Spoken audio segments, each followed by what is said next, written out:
नमस्कार, नमस्ते बिहार में राहुल ओझा आपके साथ। लोकसभा चुनाव से पहले मंगलवार को आरजेडी के पूर्व विधायक करुण यादव के ठिकानों पर ईडी की रेड पड़ी। करीब 16 घंटे तक चली छापेमारी में कई बैंकों से जुड़े और दूसरे दस्तावेज बरामद किए गए हैं, जिसमें कई जगहों पर निवेश के साथ ही जमीन के पेपर भी शामिल है। छापेमारी में एक डायरी भी मिली है जिसमें कोड वर्ड में कई बातें लिखी हुई है, जिसकी जांच से कई बड़े खुलासे की संभावना है।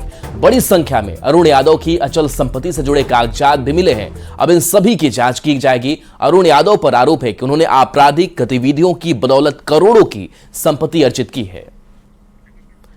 तो वहीं पटना से इस बीच बड़ी खबर सामने आ रही है, जहां भ्रष्टाचार पर नकेल की तैयारी है। बिहार सरकार नया कानून लाएगी। प्रारूप पर नीतीश कैबिनेट की मुहर भी लगेगी।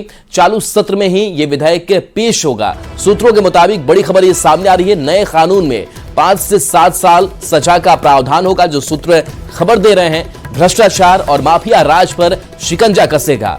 नीतीश कैबिनेट में कुल 5 एजेंडे पर मुहर लगी और इसमें यह महत्वपूर्ण कि अब माफिया राज पर शिकंजा कसेगा। साथ ही इस नए कानून में 5 से 7 साल सजा का भी प्रावधान रखा गया है। तो नए कानून में कड़ी सजा होगी, ये सूत्र खबर दे रहे हैं। और जो नीतीश कैबिनेट की बैठक में महत्वपूर्ण एजेंडों में मुहर लगी है, उसमें यह भी शामिल है। तो भ्रष्टाचार पर नकेल की तैयारी सरकार की, नया कानून सरकार लाएगी।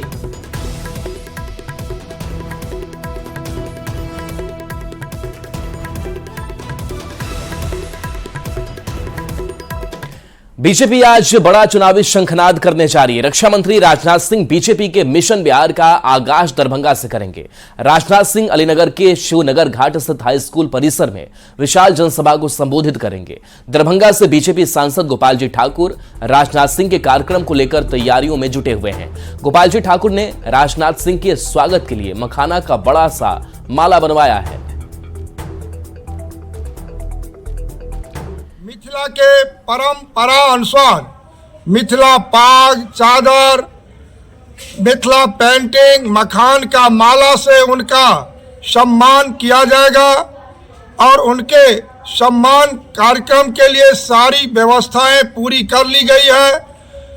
देश के यशस्वी रक्षा मंत्री को सुनने के लिए लोगों में काफी हर्ष और उल्लास है। लोकसभा चुनाव से पहले इंडी गठबंधन में शामिल दलों को झटका लगने का सिलसिला बदस्तूर जारी है। मंगलवार को कांग्रेस के 2 और आरजेडी का एमएलए बीजेपी में शामिल हो गए। एनडीए की नई सरकार के फ्लोर टेस्ट से पहले आरजेडी नेता बार बार खेला होगा और खेला बाकी है की बात करते थे, लेकिन कांग्रेस और आरजेडी के साथ ही खेला हो गया। बीजेपी प्रदेश अध्यक्ष सम्राट चौधरी के साथ तीनों विधायक भगवा पट्टा लगाकर विधानसभा पहुंचे। अब सियासत तेज है।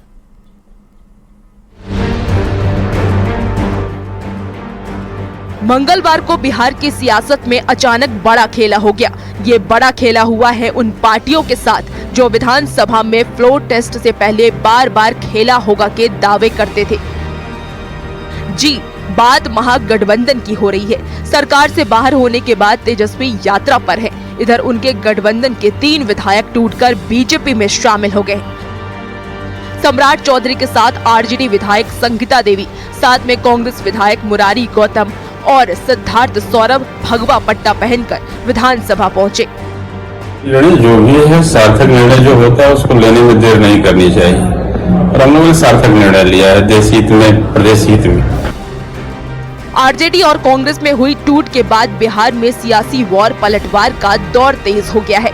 लेकिन पहले आप आरजेडी और कांग्रेस से टूटे तीनों विधायकों को जान लीजिए। संगीता देवी मोहनिया से विधायक हैं। 2020 में पहली बार आरजेडी के टिकट पर चुनाव जीती। 8 साल पहले राजनीति में आई और आरजेडी महिला प्रकोष्ठ की अध्यक्ष रह चुकी हैं। बात दूसरे विधायक मुरारी गौतम की करें तो मुरारी गौतम कांग्रेस के टिकट पर रोहतास के चिनारी से विधायक है। 2020 में जेडीयू के ललन पासवान को हराया था। अनुसूचित जाति से आने वाले मुरारी गौतम महागठबंधन सरकार में मंत्री भी रहे हैं। वहीं सिद्धार्थ सौरभ विक्रम से कांग्रेस के टिकट पर विधानसभा का चुनाव जीते। भूमियार जाति से आने वाले सिद्धार्थ सौरभ दूसरी बार कांग्रेस के टिकट पर चुनाव जीतकर विधानसभा पहुंचे थे। ये निर्णय है, मैं जिस पार्टी से ताल्लुक रखती हूँ, मुझे लगा कि कहीं न कहीं दलितों की उपेक्षा की जा रही है, दलितों का सम्मान नहीं किया जा रहा है और ऐसा हुआ है, इसलिए ये मैंने निर्णय लिया है। प्रधानमंत्री नरेंद्र मोदी की नीतियों से प्रभावित है क्या? इस रूप में आपका ये प्रश्न कीजिए तो हम लोग हैं, बताइए। ठीक और भी है क्या? राष्ट्र हित में काम हो रहा है, ये बात सत्य।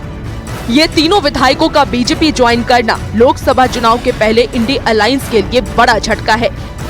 न्यूज 18 के लिए आनंद अमृतराज और शैलेंद्र कुमार के साथ ब्यूरो रिपोर्ट। बिहार में कांग्रेस और आरजेडी के विधायकों के टूटने के बाद सियासी पारा हाई है। आरजेडी और कांग्रेस के नेता जहां इस ऑपरेशन लोटस का हिस्सा बता रहे हैं, तो दूसरी ओर एनडीए नेताओं का कहना है कि प्रधानमंत्री नरेंद्र मोदी के विकास पर विधायकों का विश्वास है। ये रिपोर्ट देखिए।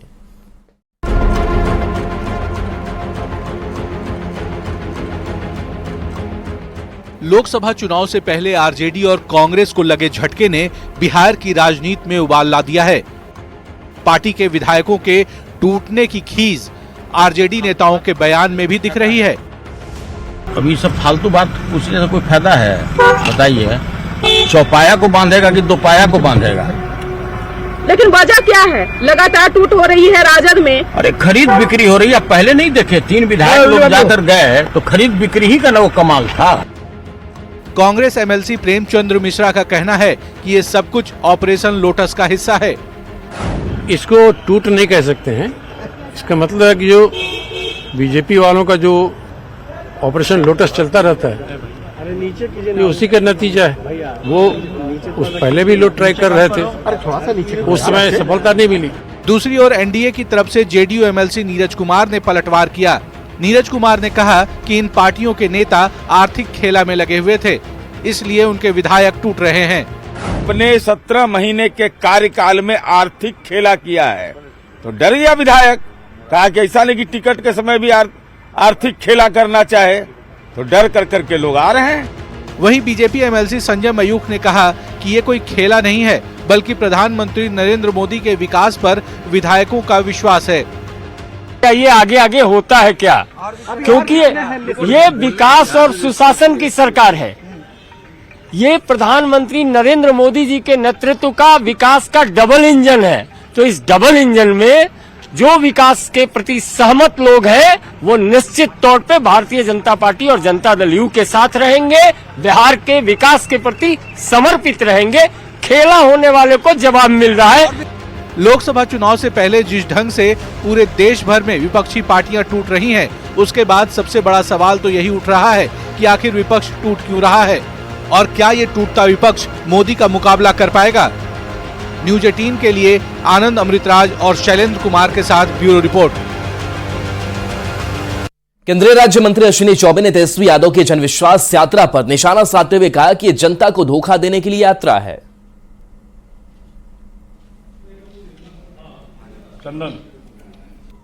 जनता के साथ धोखाधड़ी यात्रा, ये राजद के लोग, ये तेजस्वी और तमाम जितने लोग हैं इंडी ठगबंधन के लोग, ये जनता के साथ धोखाधड़ी, परिवारवाद, वंशवाद, भ्रष्टाचार के पोषक हैं। ये देश को तोड़ना चाहते हैं।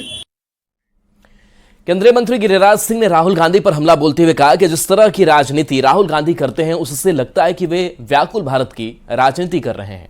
राहुल गांधी के हिजाब पर दिए बयान पर गिरिराज सिंह ने कहा कि हिजाब पहनना अल्पसंख्यक समुदाय की महिलाओं का मौलिक अधिकार है। इसको लेकर गंदी राजनीति की जा रही है। देखिए, राहुल गांधी जी देश के राजनीति में कैसे राजनीतिक हैं जो व्याकुल भारत हैं। वो सत्ता अब लगता नहीं है कि सत्ता के करीब पहुंच पाएंगे, तो वो देश को टुकड़े टुकड़े कर देना चाहते हैं, देश के सामाजिक समरसता को तोड़ना चाहते हैं। हर स्कूल का, हर शिक्षण संस्थान का अपना एक नियम कानून है। अगर जो शिक्षण संस्थान नियम कानून कहता हो कि ये ड्रेस कोड हो, वहाँ हिजाब कहाँ से बैठेगा। बिहार पुलिस मुख्यालय में पुलिस दिवस का आयोजन किया गया। डीजीपी आरएस भट्टी ने इस कार्यक्रम की शुरुआत की। कार्यक्रम में बेहतर कार्य करने वाले पुलिस अधिकारियों को सम्मानित किया गया। डीजीपी ने कई थाने के एसएचओ को सम्मानित किया। डीजीपी ने कहा कि अपने आप को शासक मत समझिए, पुलिस को कानून का रक्षा करना चाहिए। डीजीपी ने अधिकारियों को बेहतर पुलिसिंग के कई गुण सिखाए। और कोई ऐसा काम नहीं करना है कि जिससे पद का दुरुपयोग हो, भ्रष्टाचार हो, तो सबसे पहले अपने आप को ठीक रखना है। और थाना अध्यक्ष जो हैं, टीम के लीडर हैं, मैं मानता हूं कि उनका अपना आचरण सबसे पहले एग्जाम्पल होना चाहिए, जिसको बाकी भी देख के उस हिसाब से काम करे। तो आपको सबसे पहले आप अपनी टीम का आचरण, और ये चीज आप अगर ठीक से कर लेंगे तो आप देखेंगे कि आपको देख के बाकियों में भी बदलाव दिखेगा। दूसरी चीज है, गांव मोहल्ला में आप अपनी पकड़ मजबूत करिए। लोगों से जो आप जुड़ रहे हैं, जो व्हाट्सएप ग्रुप बना रहे हैं, या जो आप विलेज क्राइम सर्वे करते हैं, लोगों से जुड़िए। और उसका वही है, know your area, know your people, know your police. लोगों को अपने बारे में भी बताइए। भागलपुर के जोगसर में एक व्यक्ति का फायरिंग करते वीडियो सामने आया है। सोशल मीडिया पर यह वीडियो तेजी से वायरल हो रहा है। पुलिस ने पूर्व डिप्टी मेयर राजेश वर्मा के भाई के खिलाफ थाने में मामला दर्ज करवाया है। बताया जा रहा है कि राम मंदिर के प्राण प्रतिष्ठा के दिन में ये फायरिंग की गई थी और ये पूरी घटना सामने आई है, जहां पुलिस ने पूर्व डिप्टी मेयर राजेश वर्मा के भाई के खिलाफ थाने में मामला दर्ज कराया है। राम मंदिर के प्राण प्रतिष्ठा के दिन ये घटना हुई थी, ये फायरिंग हुई थी। बक्सर में उत्पाद विभाग की टीम ने शराब से लदे एक ट्रक को जब्त किया है। पुलिस ने इस दौरान एक ड्राइवर को भी हिरासत में लिया है। ट्रक ड्राइवर जम्मू कश्मीर का रहने वाला है। ट्रक बिहार में बक्सर के रास्ते पूर्णिया लेकर जाया जा रहा था। तस्कर शराब की खेप के पशु आहार के बीच छुपाकर ले जा रहे थे। जानकारी के मुताबिक जब्त शराब की कीमत लगभग 50 लाख रुपए है।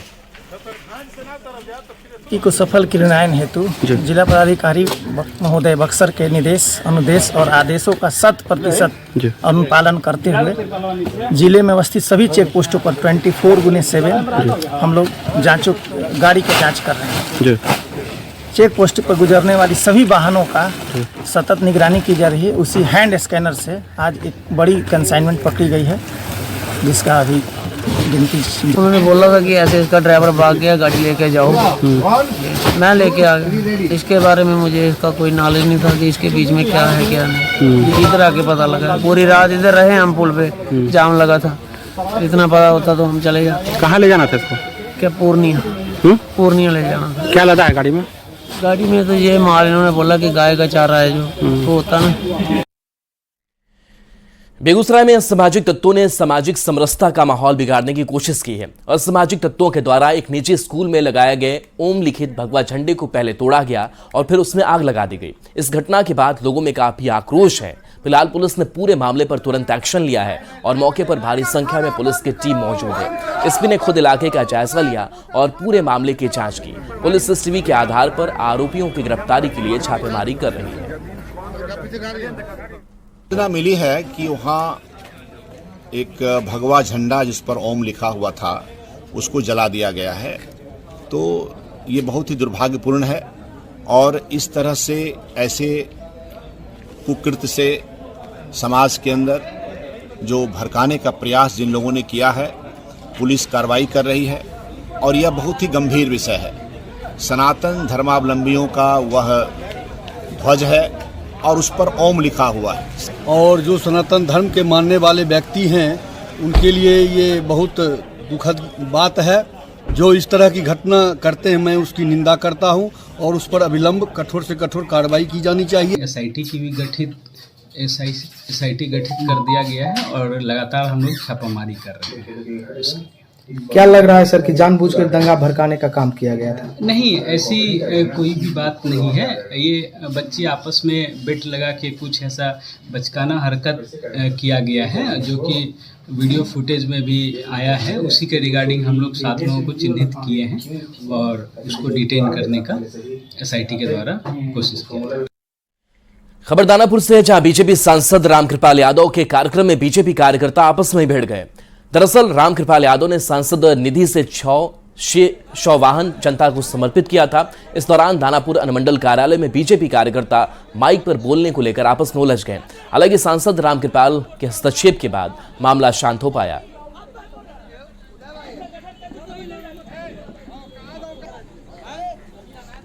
भागलपुर पुलिस ने ऑपरेशन मुस्कान के तहत गुम हुए लोगों का मोबाइल खोजकर लौटा दिया। पिछले 1 साल में पुलिस ने हजारों मोबाइल जब्त किए और लोगों को वापस लौटा दिए।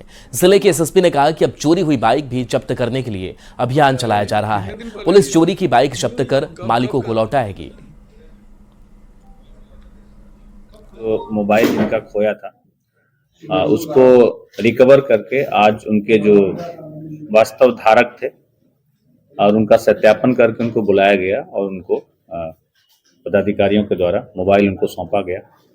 और उनके बीच में इस चीज की बहुत खुशी है कि जो वस्तु उनकी खो गई थी अब वो उनका पुनः प्राप्त हो गई है, उसका वह पुनः से उपयोग कर सकते हैं। पिछले 1 साल में भागलपुर पुलिस के द्वारा 304 मोबाइल की रिकवरी की गई है और उसको जो उसके वास्तविक धारक हैं उनको उपलब्ध कराया गया है। लगभग 50 लाख के मोबाइल को रिकवर किया गया है। नवादा नगर परिषद और यातायात की टीम ने अतिक्रमण हटाओ अभियान चलाया। अवैध तरीके से अतिक्रमण कर रहे लोगों ने जब नोटिस के बाद भी अतिक्रमण नहीं हटाया तो नगर परिषद की टीम ने यह कार्रवाई की। टीम ने अवैध पार्किंग में लगाए गाड़ियों से भी जुर्माना वसूला।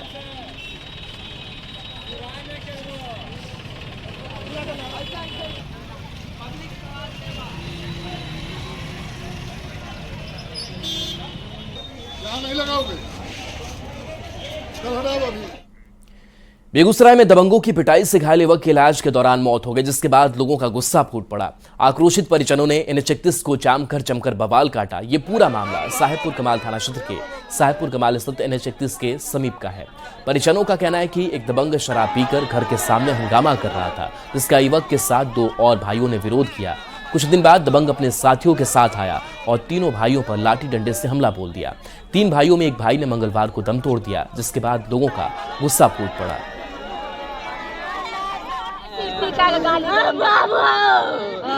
कब घटना को अंजाम दिया? कब का घटना है? 5 बजे आज का परसों। ये आप लोग लाश कहाँ मिला था?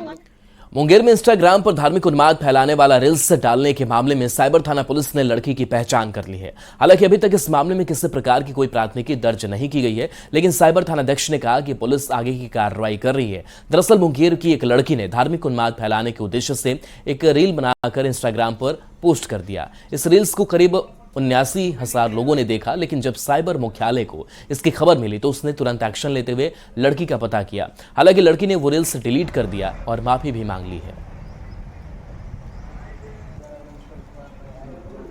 खोजना प्रारंभ किया कि आखिर किस लड़की का है, तो हमें पता चल गया है और हम लोग उसके अकाउंट में देख रहे हैं कि वो जो भड़काऊ उनका था वो डिलीट भी हो गया है और उसने माफीनामा भी अपना डाला हुआ है कि उनसे गलती हो गई है। हम लोग इस पे विधिवत कार्रवाई करेंगे। पटना में रेल पुलिस को अहम कामयाबी हाथ लगी है। रेल पुलिस ने यात्रियों के सामान गायब करने वाले एक बड़े गिरोह के 6 सदस्यों को गिरफ्तार किया है। यह गिरोह पिछले कई महीनों से पटना जंक्शन पर सक्रिय था। गिरोह के ज्यादातर सदस्य पश्चिम बंगाल के रहने वाले बताए जाते हैं। पटना जंक्शन पर रेल पुलिस निरीक्षक सह थानाध्यक्ष के द्वारा विशेष चेकिंग अभियान चलाया जा रहा था। इसी क्रम में प्लेटफॉर्म संख्या 8-9 के पास 6 व्यक्तियों को संदेह के आधार पर पूछताछ किया गया। उनके पास से 10 स्क्रीन टच मोबाइल, 3 कीपैड, 2,000 रुपये नगद, 1 कैंची ब्लेड का टुकड़ा, मोबाइल का करीब कीमत 1,60,000 रुपये है। और उनकी जब तलाशी ली गई तो ये सामान बरामद हुए और उनसे जब सघन पूछताछ किया गया तो उनके द्वारा बताया गया कि ये भीड़ का फायदा उठाकर और यात्रियों का बैग काटकर सामान की चोरी कर लेते हैं। पटना में मंगलवार को पुलिस की मौजूदगी में राजीव नगर के नेपाली नगर में अवैध निर्माण होने का वीडियो सोशल मीडिया पर तेजी से वायरल हुआ। वायरल हुए इस वीडियो की सच्चाई पटना पुलिस ने बताई। पटना पुलिस ने सफाई देते हुए कहा कि पुलिस की मौजूदगी में अवैध निर्माण नहीं हो रहा था, बल्कि पुलिस काम रुकवाने के लिए मौके पर पहुंची थी। लेकिन भूमाफियाओं ने पुलिस को बदनाम करने की नीयत से उसकी मौजूदगी में ही अवैध निर्माण का वीडियो सोशल मीडिया पर वायरल कर दिया। इसकी विस्तृत जांच की गई है। एसडीएम सदर और एग्जीक्यूटिव इंजीनियर आवास बोर्ड के साथ मैं खुद उपस्थित था और जाकर के डिटेल में जितना भी आवास बोर्ड का जो परिसीमन है उस एरिया को हम लोग घूम कर देखा है तो कई ऐसे बिल्डिंग्स पाए गए जिनका जो कि अभी या तो बनाए जा रहे हैं या फिर कुछ ही दिन पहले बना है। सभी को हम लोग चिन्हित किया है और चिन्हित करके जो अंडर कंस्ट्रक्शन में है सभी को चिन्हित करके आगे की कार्रवाई हम लोग उनके आवेदन जो कि प्राप्त शायद उन्होंने आवेदन देंगे। मुजफ्फरपुर के मोतीपुर इलाके में रेलवे लाइन पर एक युवक का शव मिलने से हड़कंप मच गया। युवक का शव 2 भागों में बटा हुआ था और बोरे में रखा हुआ था। पुलिस ने शव को कब्जे में ले लिया और हत्या की आशंका जताई गई है। मृतक की पहचान बगही मालिकाना निवासी 22 वर्षीय प्रकाश कुमार के रूप में हुई है। प्रकाश टेंट हाउस का काम करता था। और चलिए न्यूज़ 18 बिहार झारखंड पर खबरें आपके लिए लगातार जारी हैं।